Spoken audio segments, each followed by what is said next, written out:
Welcome to the Wild Hope Rising podcast. We're your hosts, Sunny Kane and Tammy Clotton, and we're so glad you stopped by. We want to help you be wildly you, and believe it or not, you're already her. We invite you to gather around the table with us. We'll help you move through your wilderness season, no matter how you got here. So lean in, let's ignite your purpose, and discover what you're made of. Buckle up, my friend. It's time for Wild Hope. Okay, girls, well, welcome back to the podcast. We are so excited to introduce our guest today. We are huddled up with a woman by the name of Natalie Runion. Today's interview feels like a God moment, and we had just a moment before we hit record to be able to tell Natalie what she has meant to both Tammy and I. This felt like when she said yes, ladies, you got to know, this was one of those moments we felt like God was saying, I see you, Tammy and Sunny. And it felt like a little God wink. And that's because Natalie has ministered to both of us in really hard seasons. So I'll just speak for myself here first. Her Instagram and this ministry of the little black boxes, which she'll get to tell you about a little later, it made me feel really seen and known in a season where I had gone from being a pastor in ministry to being outside the walls of church. And those little black boxes helped me to feel seen and known and defended and fought for in a season. And it was tremendously healing. And so getting to sit here today and share her with you ladies is a gift. And so that's why she means so much to me. How about you, Tammy? And for me, Natalie, we have something in common. I am a preacher's kid turned pastor. And I am a pastor, whether I have it as a title from the church or not. That's just who God made me to be. And so your Instagram, your messages, your podcast, everything have just really spoke to me about owning that calling in my life. And those black boxes were very grounding to me when I was in transition and needing to walk away from a church family that I was serving and do something different. And so it was very timely, and there were so many that I was just like, oh, and that, yes, she sees me, God sees me. And so I'm just so incredibly grateful that you have courageously stepped into that ministry, even though I know it must be really hard sometimes. So thank you so much. Well, thank you both for having me. And I was telling them before we got started, there's so many times that the enemy just wants me to think like, oh, this is an old message. Nobody cares about this anymore. Move on. And it's these stories that just keep me showing up every day and just continuing to engage with the church. So thank you for encouraging me right out of the gate this morning. Yes. Yes. And we just want to acknowledge that sometimes carrying the kind of messages that you carry, we know there's a cost. It's not just some Instagram influencer type thing. We know there is a cost and there is a weight to it. And so we are committed to praying for you through this because you have ministered to us. But we know the price of ministry. But ladies, for you just getting to know her, you got to hear what she means to us. But Natalie is a speaker and she is a pastor. She's also an author who isn't afraid to talk about tough issues. And you see this in her books that are on the bestsellers list for a reason. Raised to Stay, The House That Jesus Built. And she has a new one that just came out that we're here to talk about today. But she is also the creator of the Raised to Stay community. But Natalie, outside the bio, help us to get to know you a bit. Tell us the story of Natalie Runion. Well, I was raised in the Midwest in Cincinnati, Ohio. My dad was a Church of God Pentecostal preacher. That was really where I grew up, was in a household where we lived in church parsonages, which if you don't know what that is, it's the house that's like on the church property. Spent all of my summers at church camps and really had a dream of going to a Christian college and becoming a youth pastor. I also had other dreams, like I wanted to be a news lady. I wanted to be an actress. Like there was also these parts of me, a writer. I felt kind of like the Dora the Explorer of growing up. I wanted to be a little bit of everything. And my parents got really hurt by the church my senior year of high school, and it changed my entire trajectory. I was kind of like, Lord, if these are your people, like, I'm not signing up for this. Like, why would I go to Bible college if I'm just going to have this happen to me? So I ended up at a public university in Ohio, majored in science. I was pretty much a physical education major with some exercise physiology and kinesiology in there. And I got involved with a ministry called Campus Crusade for Christ. And something beautiful happened in that 5 years, and that I learned how to evangelize. I had been in this very Holy Spirit encounter kind of an upbringing with lots of good music and lots of chills and, wanting to feel things. And suddenly I'm at an academic environment that was very cerebral, and people were looking at me like, well, you believe in this Jesus, why?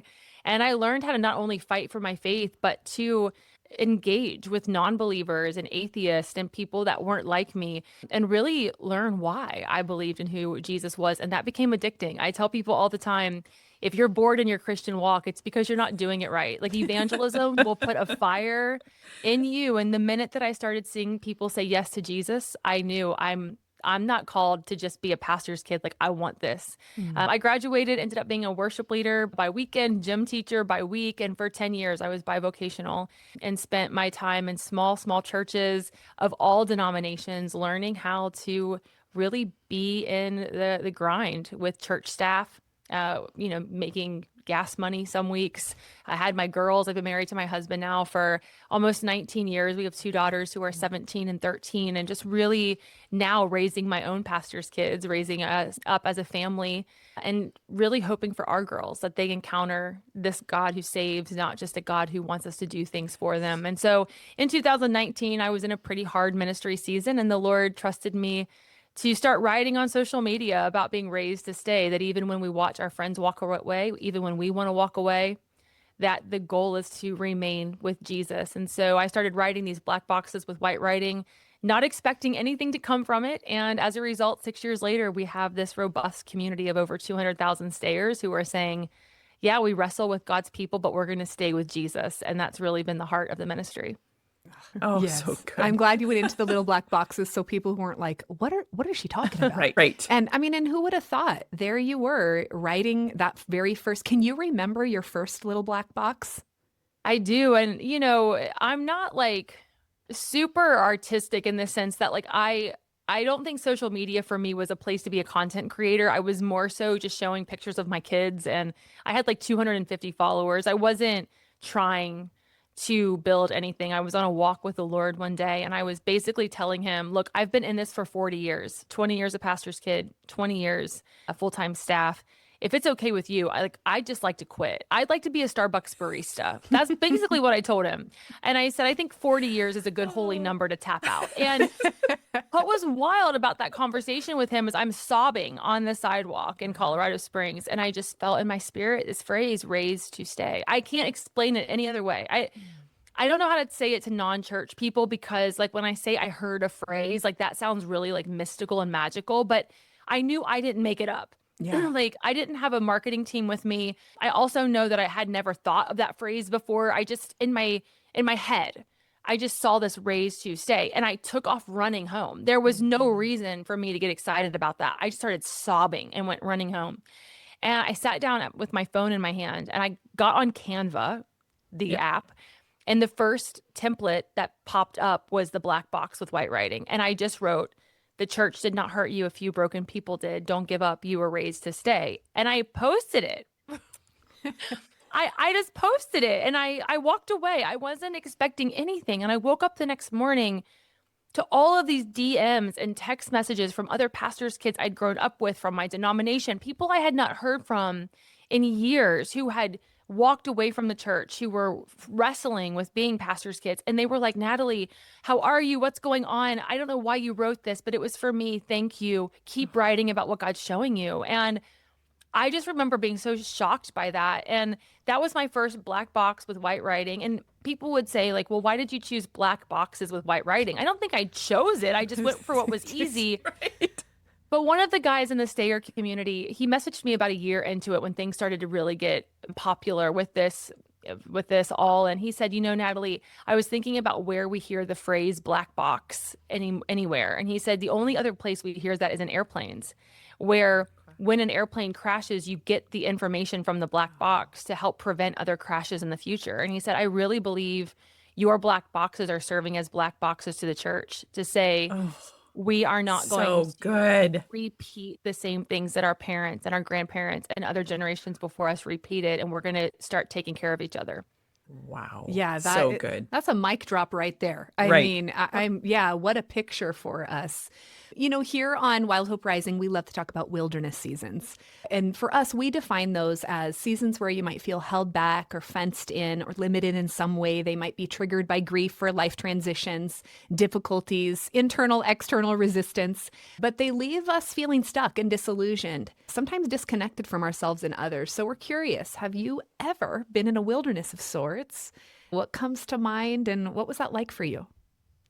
I would say there's two seasons that really stick out. The first one was in college. I think for a lot of us, we are having our faith, if not deconstructed, we're detangling from religion.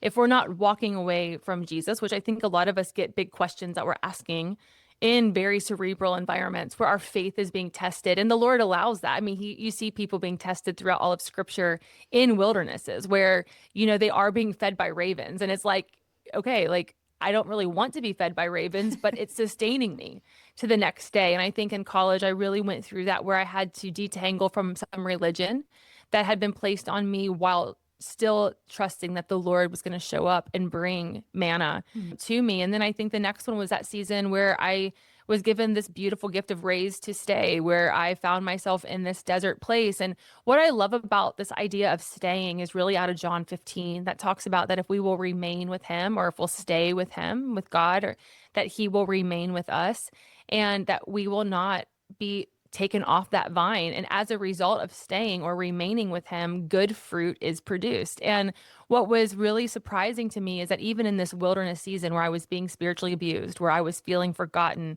not wanted, where I was feeling like bait and switched by the Lord, if I'm honest, that there was still good fruit being produced even in the desert, even in the wasteland, as some of us would call it, because when you're connected to Jesus, when you stay with him, he can produce good fruit even in the most hostile conditions. And I think a lot of us uproot and pull ourselves off the vine out of self-preservation. And I had to really learn in that season that if I wanted to keep producing good fruit, I could still wrestle with God's people, but I had to stay with Jesus. Yeah. So you're not saying that sometimes leaving the church is being pulled off the vine, Right. right? Right. Sometimes you have to leave a church to stay with Jesus. Yeah. And the church may disagree. Pastors might Right. disagree. And I've had those conversations as a pastor's kid. Look, I will defend pastors and churches all day long, but there are some situations where a church can be bad for us, or a leadership team isn't good for us, or the Lord's inviting us out. We can leave churches and nothing be wrong. Sometimes we have to go so we can stay. And I think there's freedom in that God gives us free will to do that.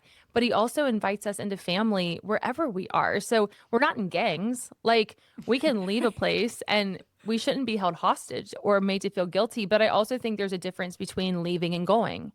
And there is a difference in that. Leaving sometimes can be because we're bitter, offended, we didn't get what we wanted. But going is an invitation to a new season. And the only way you can grab hold of the new is to let go of the old.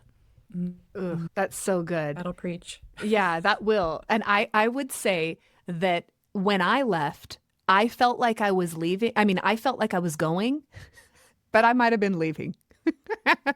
And then you learn in the midst of that, like, part of me was leaving, part of me had resentment, part of me was so frustrated that people, we're not here to talk about that, but For being people. for being people. But then at the end of the day, it was an invitation into something new. I just didn't really like the new, because it was costly. So. Yeah, and I think people do a really good job too of making us feel guilty for obedience. Oh, yeah. And, we have to know that we know that we know that we hear the voice of the Lord in these decisions. Because look, here's the truth. Even if we make a wrong decision, God is still kind, and he will still protect and provide. And he isn't up there angry at us. There might be some detours if we take the wrong direction, but he's not like going to smite us because we left a place too soon or we stayed too long or whatever the situation. But this is where that wise counsel and mentorship and discipleship and really praying and seeking the Lord for next steps, so that when we do go, that even if the enemy is there to kind of be giving us the guilt trip, or people, or even when we have to acknowledge our own weaknesses and say, you know what, I was harboring some offense there, that we can repent as we're running. We can work on our, the manna can rise as we're running, and we can see the goodness of the Lord in the land of the living, even when we make decisions that might have been in the flesh a little bit. Well, today Yeah. we're really here to talk about, and I said to Tammy, it's going to be really hard for me to just talk about her new book that I loved so much because she poured so much into me in the whole spiritual abuse, church hurt category. But we do know this common ground for women is really important. Our community is needing this talk, and that is confronting the lies that keep us from authentic, supportive friendships with other women. And you just wrote a book, I Don't Even Like Women, and Other Lies That Get in the Way of Sacred Sisterhood. And that's really what we want to talk about today. Yeah. So, Natalie, I heard a little bird told me that you don't like women. Is this I- true? I think I've been reformed in the process. There was a time that I said this with great passion. I probably said it for most of my 20s, 30s, actually. And, trust me, when you bring a book title like this to your publisher, they're not excited about that. They were like, we can't publish this book. And I'm like, well, I'm not writing a women's book unless we have the hard conversations, because a lot of church hurt has happened at the hands of women. And a lot of us women who have been hurt by the church have been hurt by our sisters who should have been safe, but ended up backstabbing us. Or, I always say we don't have Sauls, we have Saulettes. We don't, Yeah. we want a Paulette, but we, sometimes we end up with a Saulette. And so I knew if we were going to write a book about friendship and community and what it looked like to have healthy churches, we had to have a book that made us look in the mirror and say, actually, it's not that I don't like women. I don't like me. I don't like who I have become. I don't like who God made me. And if I'm honest, I'm jealous and I'm competitive with other women because I'm unsatisfied with who I see in the mirror every day. And that's a hard book to write and put a flower on it and say, read this book, read this 500th women's book that came out this year. So I really wanted this book to hit on an area that I've struggled with in saying I don't like women. And I actually said those words to my boss when they moved me from worship ministry, which was my favorite thing, without even asking me if I wanted it. They moved me to becoming a women's pastor over 8 congregations of a church. And I literally screamed in the office, I don't even like women. Like, why would you do this to me? And it was interesting over those 4 years how the Lord not only changed my heart towards women, but actually used those women to pastor me, because that's what he does. So. Yeah. But was there a moment that kind of solidified this whole idea that you don't like women?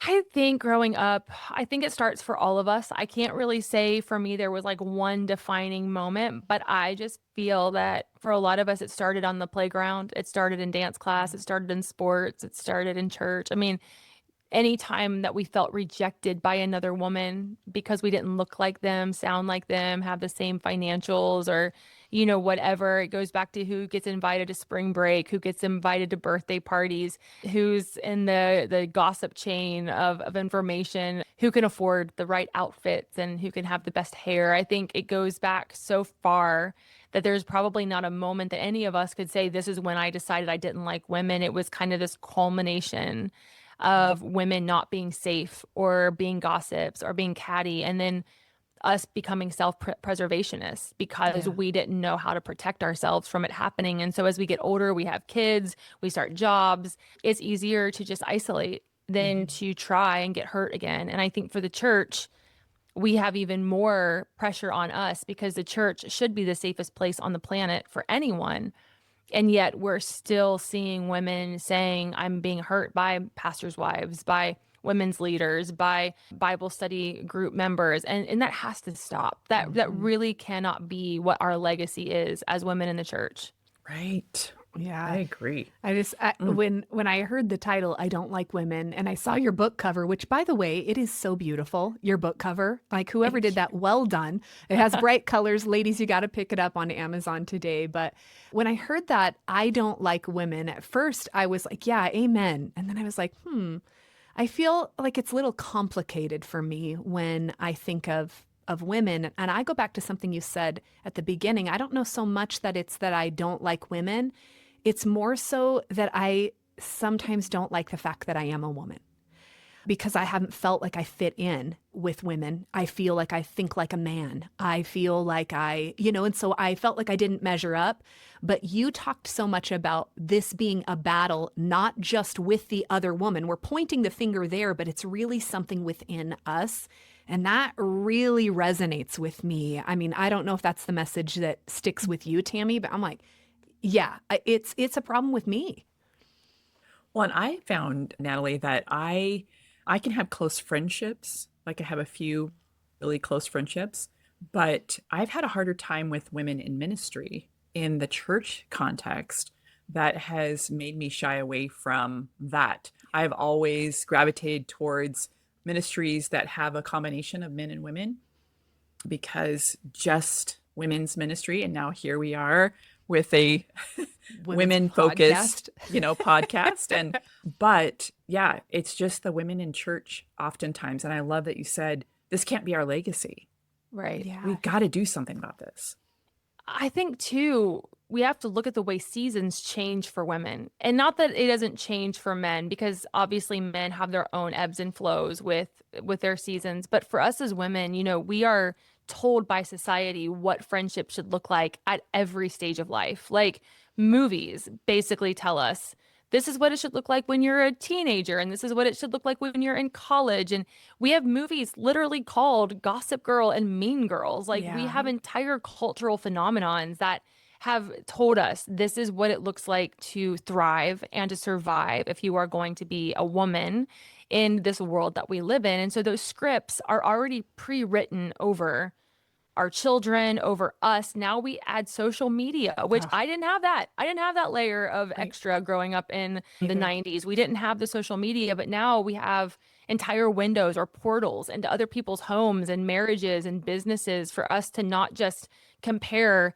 who's around us, like in our neighborhoods or even in our churches, but now we're looking into perfect strangers' homes and we're like, I want what they have. And this becomes now an us and them mentality. So you're right. When we look at, like, I might be safer talking to my neighbor because I know that there's no skin in the game with that. I'm not going to get super emotional with my neighbor. I may not be super transparent. It's a very transactional. I see them on a pretty summer morning. Our kids are playing together, but there's really no emotional investment in that. But the minute that I'm sitting in a small group and I'm sharing about my marriage, or I'm sharing about my prodigal, or a cancer diagnosis, and then I get wind that somebody has chosen to use that as the topic of lunch with another group of women whom I have no relationship with, they just wanted to feel important. So they shared this.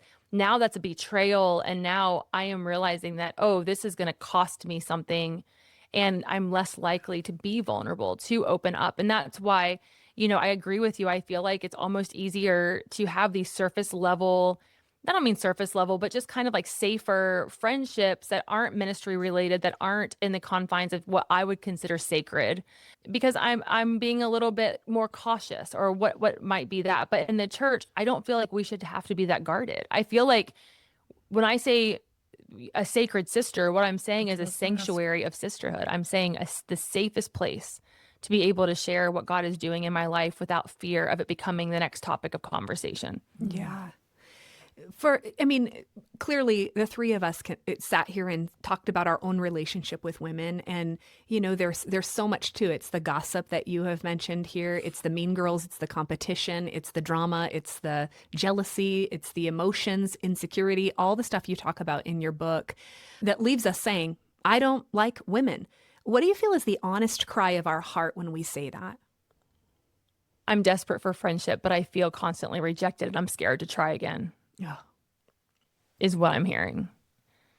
Because I've said it myself. It's like I'm tired of losing friends. I'm tired of losing friends to seasons. I'm tired of losing friends to moves, to misunderstandings, to I know for a lot of us there was a season in our 20s where some of us were getting married before others, and that felt weird. Some of us got pregnant before others, and there were some struggling with infertility while others weren't. I mean, there's no blueprint for biblical sisterhood like maybe we see in like the Jonathan and Davids in the Bible. Like it's very hard for women to feel like they have the bond that some of our brothers have. And I think it's why many of us are attracted to ministries where both male and female are working together, because there's a little bit of a balance there, a little bit of a safety net. But man, you put 40 women in a room and it could either be a cat fight or it could end up being an army. We aren't sure what we're going to get, right? Right.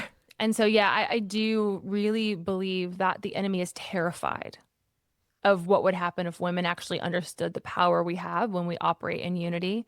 And that is why he has worked so hard to get us to question not only can we hear God's voice, which is the original lie in Genesis or the deception, but to really not trust one another in our pursuit to find true friendship that is built off of the love of Christ. And that's why he works so hard to keep us apart. Oh, can you just go there for a minute? What is possible, Natalie, if women could get this that we're talking about today? Yeah. I mean, it's powerful. And I'll just give you one example. Okay. So in the Bible, we meet Elizabeth and Mary, they're cousins. Elizabeth has been desperate for a child. She's like in her 90s, we think, right? And we don't know how old she was, but they were old, desperate to get pregnant. She gets pregnant with now who we know to be John the Baptist. And I know for a lot of us listening, maybe you've been the woman who has been desperate for a child and you find yourself pregnant in your 40s, maybe even your 50s, and it's a miracle child. Well, down the road, maybe hours, maybe days, we're not sure. You've got her cousin Mary, who's young. Mary is maybe a late teenager, and an angel shows up at her house and says, "Hey, Mary, you're with child, and guess what? That child is the Son of God. That child is Jesus. And oh, by the way, your cousin Elizabeth is also expecting." And after she acknowledges, "Wow, this is crazy. Didn't sign up for this," but her response is, "Be it unto me as you have said." She takes off running down to wherever her cousin Elizabeth lives. We don't know how long that journey was, but she wants to get to Elizabeth. She gets to Elizabeth, and the minute the door opens, the baby that is within Elizabeth leaps in the presence of God, knowing that there is something special within Mary.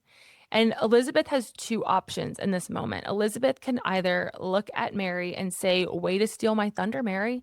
I've been trying to get pregnant for like 90 years. And now you come in here and you're giving birth to the Son of God." Like, how can a woman compete with that? Kind of right? like one-upping me. Thank you. Yes. Totally. And how often do we do that with each other when Yeah. something that we've been waiting for we get, and then another friend comes up and we say they steal our thunder or they've taken our moment or whatever. But I love what happens is that Elizabeth doesn't get jealous. She starts to prophesy and she starts to speak life over who Mary is carrying as the baby within her is leaping. Now, here's what we know. John the Baptist would become the holy harbinger of Jesus Christ. These two things that these women were carrying were not in competition with each other, but in collaboration for what we now to know to be the prophecy that there would be one who would come that would be our Savior. And John the Baptist was the one who would proclaim, "Prepare ye the way of the Lord," that I'm here to baptize you with water, but there's one coming behind me whose sandals I'm not even worthy to carry, and he's going to baptize you with fire. He knew his position and how those two men weren't even in competition with each other, but in a prophetic promise together. And so what Elizabeth was carrying was much awaited for. What Elizabeth was carrying was not necessarily something she understood, but these two women stood together and prophesied over what the other was carrying, and together they would fulfill a prophecy.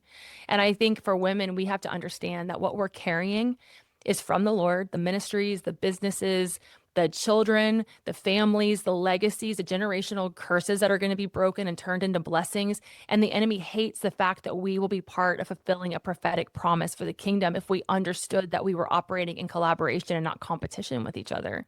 And that's the power of what happens when women stop comparing and start collaborating to see families restored, to see children saved, to see spouses saved, to see ministries bloom and blossom, to see businesses explode when we start praying together and stop coveting what the other's carrying. Ugh. I love that you talking about that being a collective, and then you said an army in there, and that made me think of Psalm 68:11 that I've just loved for so many years. It's the Lord announces the word, and the women who proclaim it are a mighty throng. But would you speak to what would it look like for us to be united as an army? Yeah, it starts in our little local areas that we're in. For example, there's a woman here in town who started a free health clinic. And she just came to me on Sunday and said, "I'm opening this clinic in downtown Cincinnati. I'd love for you to come and just pray with us as we prepare to launch it." Now, in my mind, I'm thinking, I have this and this and this and this to do. But then the Lord's like, "No, why? Like, would you not drop everything to join forces with what this woman has built with me that though you don't have to run it, you don't have to operate it, but just to go and to write scriptures on the walls and to lay hands on the beams and to stand arm in arm with something that's happening in your city for women, led by women. Why would that even be like a question? And so we did that last night. I went and picked up another girlfriend of mine and we went, and for 30 minutes, you guys, it wasn't like an all night thing. I didn't have to like dress up. We went in our jeans in the pouring rain and we stood in this miracle and we prayed together. This is what it looks like when women link arms, and it isn't demonstrative. And I didn't post it on social media and I didn't hashtag it and say, look at me praying over this with these women. Like, we just showed up in the darkness of a Cincinnati area and we prayed over something that God had asked this woman to deliver. And what an honor to get to be a small part. It's not demonstrative. This army is actually very stealthy. This army is very intentional and strategic. And it's also, I believe the reason we are so hesitant to say yes to these things is because the enemy is doing everything in his power to stop us. Because once we encounter those moments, we'll keep saying yes to doing those because we understand the value of being part of that. Yeah, because we've tasted and seen that it is in fact good, rather than what we're used to in the talk. Because our hearts are with you in vision, but I would bet so many women were with us at the beginning, and sometimes our hearts get stuck in those issues that we have with women. And so I'd also love for you to speak to some of the direct issues, and let's just start with catty mean girls. Let's just go there. You said in your book, I loved this. You said, if you're mean first, nobody can be mean to you. And if you're popular today, nobody can hurt you. And unfortunately, that sounds like childhood behavior, but do you think it's still driving us as adults? Yeah, and when you look at, when I did a poll before I wrote the chapters, and I said if there were 12 things you would say women are so fill in the blank, tell me what would those be? And cattiness, women are so catty, was actually like one of the top 10. And I looked up that word and realized that we get the phrase cat fight from cattiness. And why do cats fight? Well, they're fighting over territory. I have cats, we have cats in the neighborhood. Like if one comes on your porch or on your back porch, there's an immediate reaction from the cat that lives there. Like, nope, this is my porch. Get off my porch.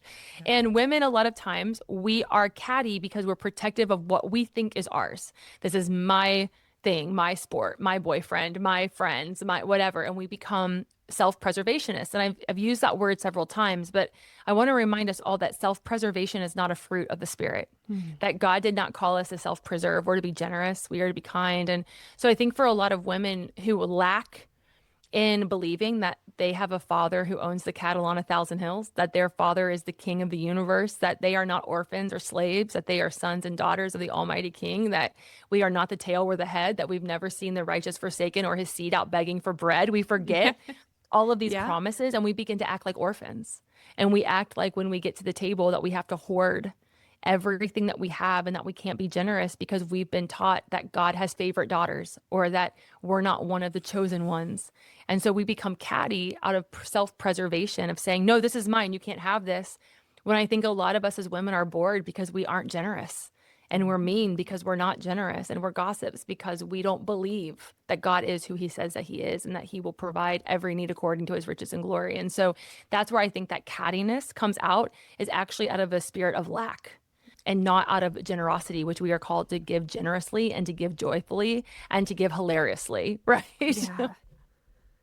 That cat picture, I'm not a cat person. And this is why I was once told that cats, when you die, that if you were to die in your household, that a cat would come eat your eyes when you're off of your body, but a dog would lay down with you. And I'm like, I will never have a cat, but... That is terrifying. I know. So, and then as you were talking, I was thinking, and goodness, some of that has been my relationship with cattiness, is like, I'm afraid they're going to gouge my eyes out if I get too close to them, Oh gosh, but you did say this, and I thought it was really beautiful. When you were talking about cattiness, you had this one line, and I want to know what you meant by it. You said, you and I will be one of the greatest risks we can take in this lifetime.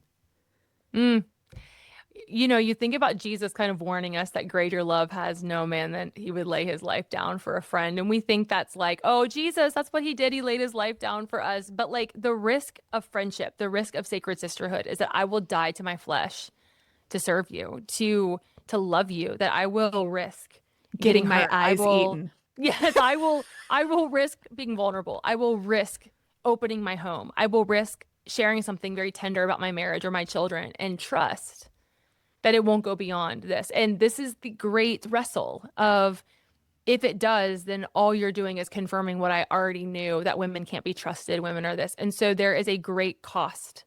Jesus showed us the cost of what it would take for him to be on that cross, and he did it. We were his greatest cost. And for us as the kingdom, we will be each other's greatest risk in this life, to say, I'm going to trust you, to be the, not perfect, but to be the friend that I need right now in this season, and then be pleasantly surprised and grateful when you actually are that person that I believe you to be.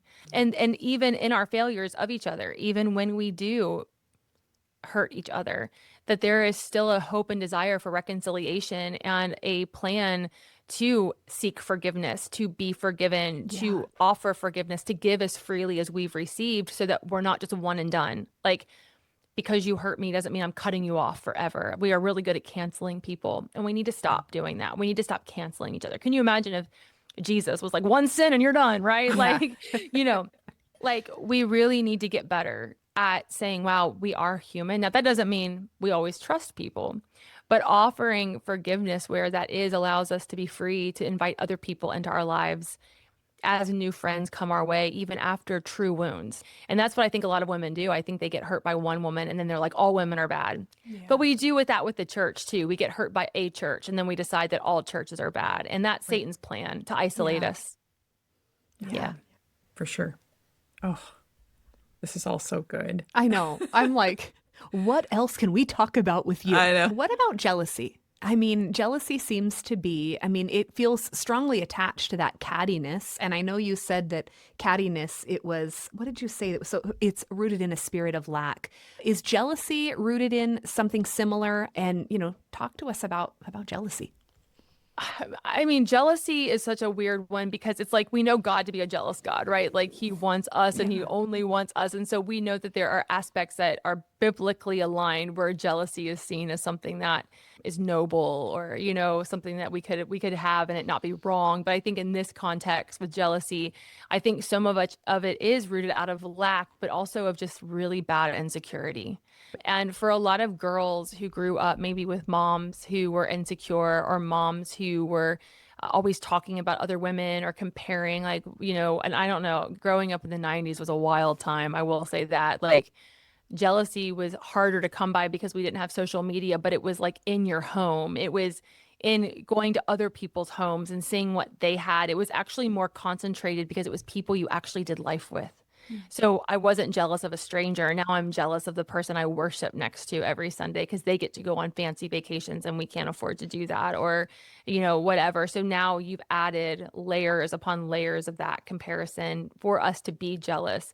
So I think jealousy comes from a place of insecurity and almost like a humble pride. I don't know if that makes sense, but like, we almost use jealousy as a way to diminish what other women have, to make ourselves feel better for what we don't have or what we wish we had. And so it can look like coveting things that people have, or it can look like being mean to someone because you want to be like them and you never will. And so it's just honestly misery for the person who's jealous. It's not impacting the person you're jealous of. And I think that's why it's such a toxic poison to the soul, is because you'll never be satisfied with what God has given you if you're constantly trying to take what other people have or want what other people have. Well, and even though it may not be hurting the other person, sometimes it is hurting people that we're in close relationship with, because we start talking about them, right? And we start saying, well, and trying to put them down or that kind of thing in order to make ourselves feel better. And so it can bleed into that. And if it gets back to the other person, 100%. Yeah.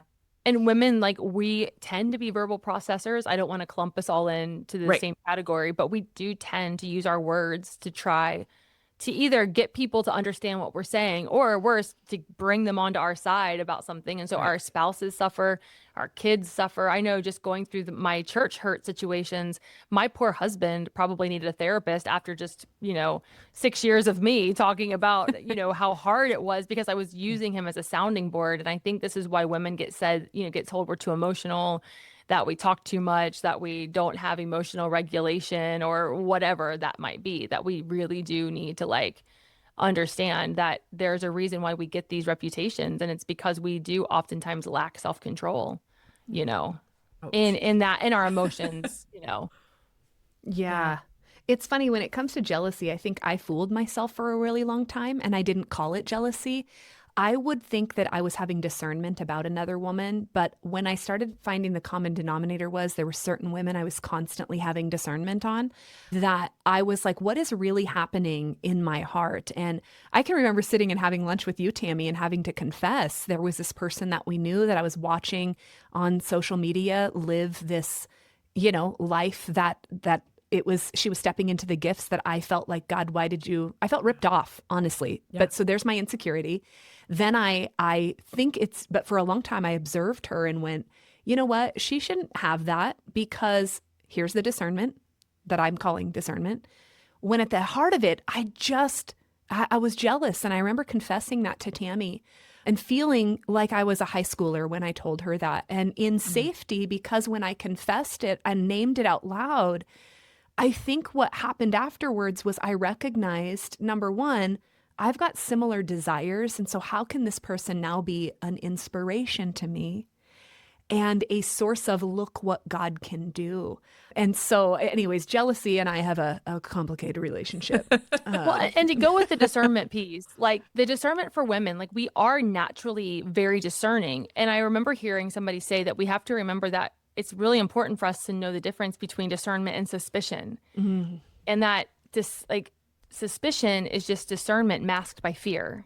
So when I say that I'm being discerning, but really I'm being suspicious because I'm fearful that this person will get something that I want, or that they will end up in a position that I want, or in a relationship that I want. So I become now suspicious of all women in the guise of discernment, because that just sounds more spiritual, right? Yeah, exactly. I know. I always say, people are wanting to be spiritual Susie, but it turns out it's just me wanting to be her. And I think gossip falls into that category too, because I do think that, for some women, the reason they gossip isn't because they're trying to hurt other women. It's just that they want to feel part of something. Yeah. And it's low-hanging fruit. Gossip is, I want to be involved in this conversation, so I'm going to tell something that nobody else knows. And it's at the detriment of somebody else, which is not fair, but it isn't necessarily to always wound a person. I think sometimes it's just to finally feel like I belong. And that is such a trick of the enemy, when we can find so many other beautiful ways to find belonging. Oh, yeah. And I think that it seems like at the heart of so many of the reasons we don't like women is that craving for belonging. I mean, it seems at the heart of so many of these. I did love this quote. You said, we're all a little drama and a little queen sometimes. I'm like, I need that in my office, because we imagine that being out there of they're all drama. But usually if you can spot it, you probably create it sometimes as well. Oh, 100%. And the reason that it aggravates you is because, that in your most fallen state, you would be that way too. Like, I know a drama queen because I was one, and I could still definitely be one without some good self-regulation training and emotional IQ training. And, I always tell women, get good emotional IQ training, because especially for those of us who work in lots of environments with men or with other women, this emotional IQ, which if you've never heard of it, there's a whole book and you can take a test, and it's a whole thing where you find out what are my levels of self-regulation? What are my levels of self-evaluation? Where am I lacking? So that when I'm being a drama queen, I don't even know I'm being a drama queen, because it's been so put in my DNA since I was a kid. I'm actually stressing people out because I'm always in drama, or I'm always demanding to be seen as special, or I don't ever listen well. I always have to talk over people, or whatever that might be. I think we go in with behaviors that we know that we're taught by our families, by our environments, and then we go into a work or a ministry environment and suddenly we're being told we're too much, we're too loud, or we're being not invited into things. And it's because we haven't learned how to self-regulate and to honestly put away some of those fleshly tendencies that are from the fallen, broken, sinful nature and really operate in the fruits of the Spirit, which take a lot of self-control to do. That's Well, and emotional. thankfully, we Okay. have Holy Spirit to help us with that, right? 100%. And Yeah. this emotional IQ training, so you got that through a book. I mean, are there other ways that you feel like women can develop that? I think biblical counseling is a great way too to really like sit down with a professional that is HIPAA, bound by HIPAA, not to share your stuff. And to say, this is how I reacted to this, and everybody's acting like I'm the villain. Tell me, like, did I not handle this well? Like, let other people speak into your life. But man, you've got to want to change to have somebody look at you and say, yes, you're the problem. I mean, as the great theologian Taylor Swift said, it's hi, me, I'm the problem, it's me. It's like you have to. And there's a quote in that song. I joke about Taylor Swift, but she's a great lyricist. She wrote in that song she says, I'll stare directly at the sun, but never in a mirror. Like we would rather stare at something that could blind us before we would look in the mirror and say, search my heart, oh Lord. Like, where am I the problem? And that's hard for a lot of women who have grown up being criticized and grown up with critical parents or women who didn't support them to look in the mirror and say, I could possibly be the problem is kind of a last resort. So I do think that having a good biblical counselor with obviously discipleship and mentorship in your job or in ministry, but doing something like, I know for me, I started a new ministry job. I didn't realize how I was coming across. I grew up in the ministry. I was kind of a bulldozer. I'm 5'9". I'm a brunette. I already kind of command a room because I have a big mouth. And I didn't realize when I walked into rooms, I was terrifying introverts. I was literally steamrolling them just to get decisions made. And they put me with a guy at the church who was kind of like a guru in this area. He had his PhD and he had a group of us and he would sit us down and we went through this together. And I was like, wow, like I am a lot. And I don't want to be that way, but I also don't want to not be who God made me to be. So Lord, like help me find this balance where I'm not being who you made me to be, but I'm also not hurting people just saying this is the way that I am, right? What do you feel like in all of this? I mean, clearly we could keep talking about different things, the common ground that we as women have with other women. But if you were to say some of the top things that you have heard in women who get better at pressing into those authentic friendships with other women that we all care about, what are some of the top things that we should be looking at within ourselves? And maybe some of the steps that we should take to put ourselves out there with other women? Well, the number one thing that I hear, and it's fun because I just did a panel at a big church up in Colorado and they were sharing some of the things that they've been doing. And the number one thing was that they put themselves back out there to get into community. So whatever was happening in their area, whether it was a MOPS group or it was a women's Bible study or it was women's ministry at a church, going back into the environment that scared them was actually the thing that they regretted least. They were like, I'm so glad that I went in because I made one friend. And that's what the thing is like, we're not 10 anymore.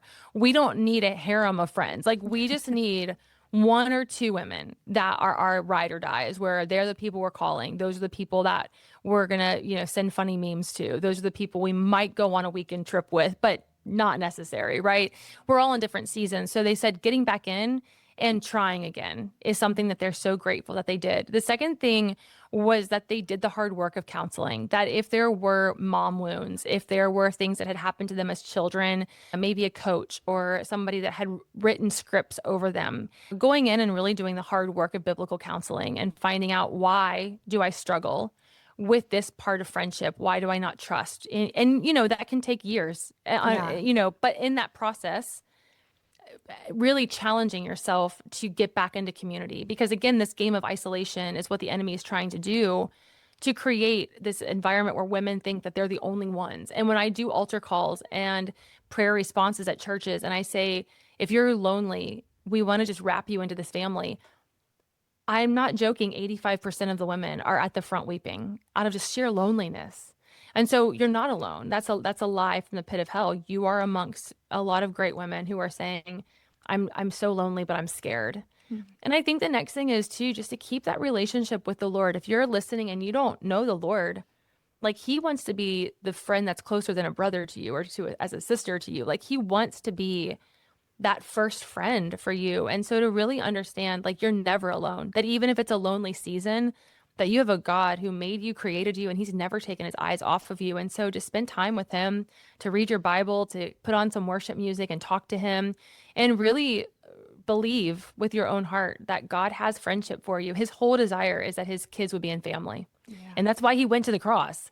Like he literally went to the cross so that we would all be together one day. And that's pretty cool that he wants to be with us that badly, that he would do that. And so I really believe that those little baby steps forward of just saying, I'm scared and being honest, like, I don't want to go to this. I don't want to do this, but just showing up. And then the last thing is be what you need. I think a lot of women are waiting for women to call them. You call another woman and say, hey, we're in the same season of life. Let's go get coffee. Or, hey, I've already been where you're at. Like, let me watch your kids. And you go to the store and take an hour and be to yourself. Serve a woman, love a woman, do what you wish somebody would have done for you in your 20s and 30s. And I promise you there will be not just friendship, but multi-generational friendship that will pop up. Yeah. Yes. Well, goodness. I know women, you have been following along here. And if anything that has jumped out at you, Natalie goes deeper into this. Her book is beautiful. It's I Don't Even Like Women and Other Lies That Get in the Way of Sacred Sisterhood. I encourage you to go pick it up. But Natalie, where can women connect with you, follow along, maybe find these little black boxes we talked about? Well, we're all over on Instagram under Raised to Stay, just the Raised to Stay, the letters TO, stay. And then on Facebook under Natalie Runion.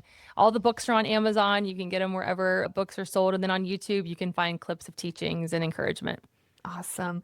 Well, in closing, Scripture often talks about the idea of being led by God into a spacious place or a spacious life. And in closing, we love to ask people, when you consider stepping out of all that holds us back and into the wide open, spacious life that we have been created for, in your mind, what does that look like? Would you be willing to paint a picture for us?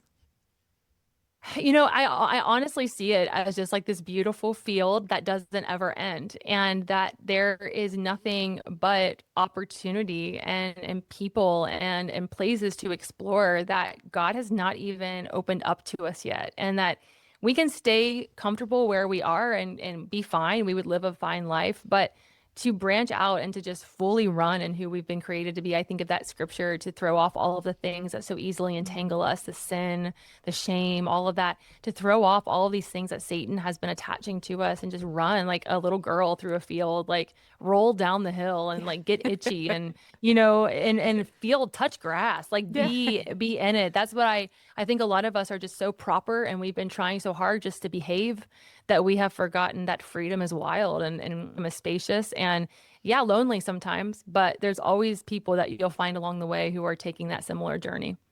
Oh, cool. So good.